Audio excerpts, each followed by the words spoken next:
The year is 1912. The Titanic, a giant among ships, sets sail. She is the largest ship ever built, a floating palace of luxury and dreams. Passengers marvel at her grandeur, from the opulent dining room to the sparkling swimming pool. The Titanic was said to be unsinkable, a testament to human ingenuity. Hope and excitement fill the air as the ship embarks on her maiden voyage, destined for New York City. The first days are filled with joy. Passengers stroll the decks, enjoying the fresh sea air. The sun shines brightly, casting a warm glow over the ship. Laughter and conversations fill the air as people make new friends and share stories of their past and dreams for the future. Music fills the grand saloon as couples waltz beneath the shimmering chandeliers. The orchestra plays lively tunes, and the atmosphere is one of celebration and elegance. The grandeur of the ballroom leaves everyone in awe, creating memories that will last a lifetime. In first class, elegance and grandeur abound. Champagne flows, and laughter rings out. The dining rooms are filled with the finest foods and wines, and the conversations are lively and engaging. Every detail is meticulously planned to ensure the utmost comfort and luxury for the passengers. In contrast, life in third class is simpler but no less hopeful. Families huddle together, sharing stories and dreams of a new life in America. The sense of community is strong, and despite the modest accommodations, there is a palpable sense of optimism and excitement for the future. But the icy depths of the North Atlantic hold a silent danger. Beneath the calm surface, treacherous icebergs lurk, waiting to strike. The serene night hides the peril that lies ahead, a stark contrast to the joyous atmosphere on board. The night of April 14th descends, cold and clear. The Titanic sails smoothly through the frigid waters of the North Atlantic, its passengers unaware of the impending disaster.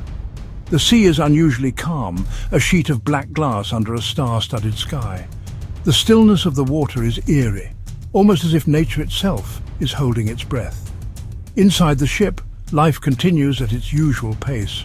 Passengers enjoy the luxury and comfort, oblivious to the fate that awaits them.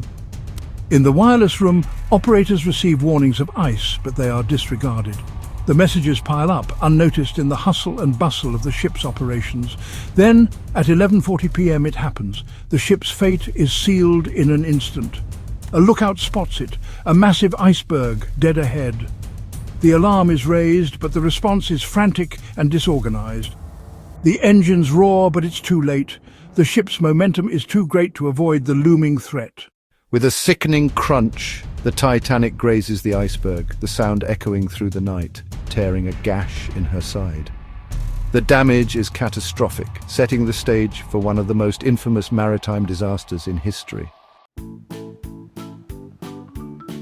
Panic spreads throughout the ship as the gravity of the situation sinks in. The once majestic and seemingly invincible Titanic is now a scene of utter chaos. Passengers, gripped by fear, scramble to find their loved ones and secure a place on the lifeboats. The crew, though trained for emergencies, struggle to maintain order amidst the growing hysteria. The icy waters of the Atlantic loom ominously, a stark reminder of the peril they face. The unsinkable Titanic is sinking. The ship, once a symbol of human ingenuity and luxury, is now succumbing to the relentless forces of nature. The bow dips lower and lower, and the stern rises ominously into the night sky.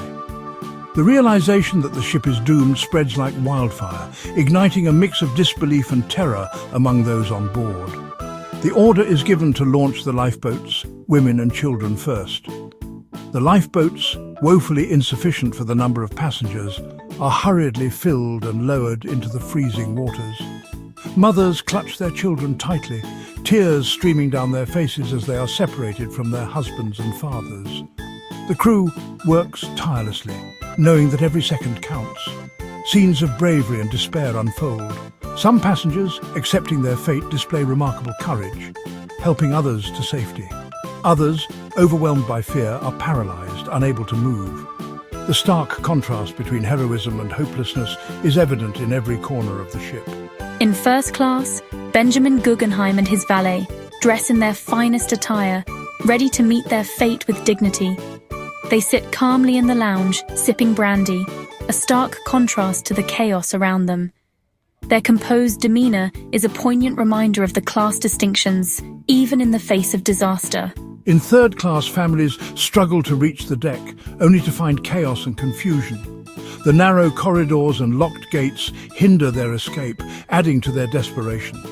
Many are left to fend for themselves, their cries for help lost in the cacophony of the sinking ship. The band plays on, their music a haunting melody amidst the screams and prayers. Their unwavering performance provides a semblance of calm, a final act of defiance against the encroaching doom. The notes of "Nearer, My God, to Thee" float through the air, a somber soundtrack to the unfolding tragedy. As the Titanic slips beneath the waves, the world watches in horror, forever changed by the tragedy. The ship's lights flicker and then go out, plunging the scene into darkness. Survivors in lifeboats huddle together, their eyes fixed on the spot where the Titanic once stood. The magnitude of the disaster is felt across the globe, a somber reminder of the fragility of human endeavors.